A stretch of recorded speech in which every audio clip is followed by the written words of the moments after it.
Blender burnout is the unspoken crisis bubbling beneath the bright, frothy surface of smoothie culture, a phenomenon where innocent attempts at health devolve into chaotic mornings filled with noise pollution, appliance casualties, and breakfasts that taste like regret and kale stems.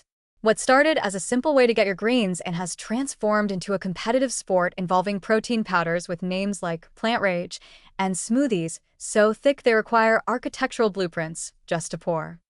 It begins harmlessly. A banana here, a handful of spinach there, maybe some almond milk. You're feeling good, wholesome, a little smug. Then the escalation hits. Suddenly, you're adding adaptogens, 5 powders you can't pronounce, frozen cauliflower, chia seeds, flax seeds, mushroom dust, turmeric, 3 scoops of collagen, and a whole zucchini. You're not making a drink anymore. You're making a sludge sculpture of your insecurities. And the blender knows it. Blender burnout is what happens when your Vitamix develops trauma.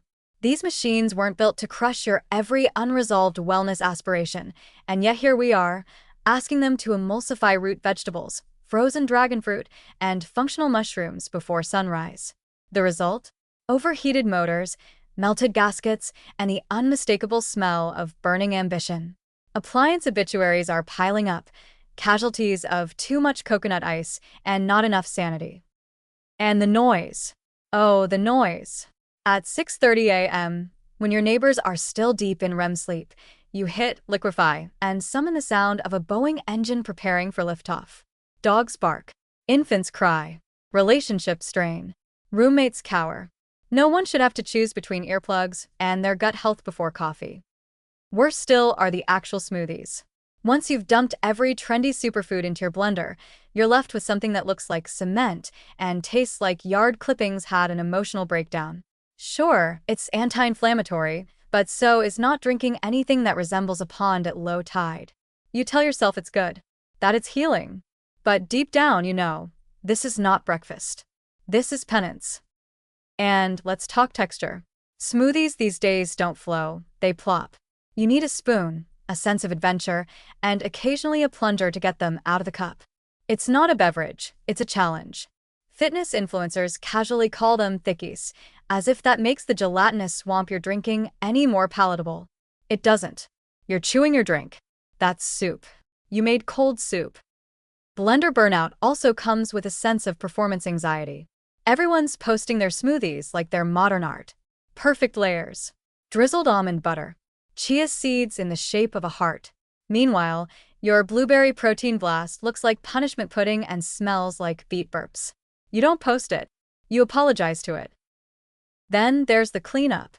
You can blend your kale and moon dust in 45 seconds, but scrubbing chia cement from the inside of a blender jar requires patience, a long brush, and possibly a support group. And heaven forbid you forget to rinse it, because nothing starts a day like the smell of fermented spirulina trapped under a blender lid. In the end, blender burnout isn't just about machines breaking down, it's about people breaking down. The pressure to extract nutrition from raw celery, obscure powders, and $12 almond milk substitutes has turned morning routines into nutritional hostage situations. It's no longer about nourishment, it's about control. And noise. So much noise. So if you find yourself staring into the motorized abyss, holding a frozen beet in one hand and lion's mane powder in the other, just ask, is this joy? Or is this a smoothie-induced cry for help? It's okay to step away from the blender. It's okay to chew your breakfast. It's okay to admit that sometimes you just want toast. Let the smoothie rest. You need it more than it needs you.